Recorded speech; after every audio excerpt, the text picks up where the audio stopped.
आचार्यजी, मला तुमचा हेवा वाटतो चांगली गोष्ट आहे. की तुम्ही करू शकता, आणि जर मी कोणाला काही सांगायला गेलो तर ते माझ्यापासून लांब पळतात. माझ्यापासून सुद्धा सगळे लांबच पडतात ना. 1000 999 लांबच पडतात. आचार्यजी, खूप खूप धन्यवाद. जेव्हा मान्यता तुटते ना, तेव्हा खूप शांतता मिळते. सर, मला तुमच्याकडे यायचं आहे. कधी बोलवणार सर? तुम्ही या, तुमचं स्वागत आहे. बोधस्थलला या.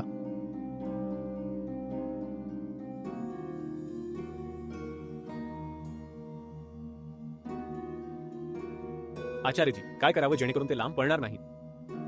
कोण लांब पळणार नाहीत? ते लोक ज्यांना समजावण्याचा प्रयत्न करतो, जेवढं पण मी तुमच्याकडूनच शिकलोय. अरे बाबा, ते तर पळणारच. त्यांचं कामच आहे पळणं. प्रश्न हा आहे की तू तुझं काम करतोयस का? त्यांचं काम आहे जोरात पळणं. तुझं काम आहे पूर्ण ताकदीने पकडणं. जो जास्त ताकद लावेल तो जिंकेल.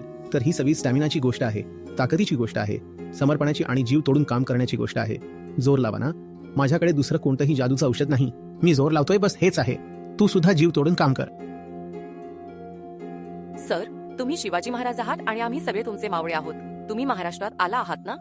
शिवाजी महाराजांनी सुद्धा स्वराज्यासाठी संघर्ष केला होता आणि आपण सुद्धा करताय.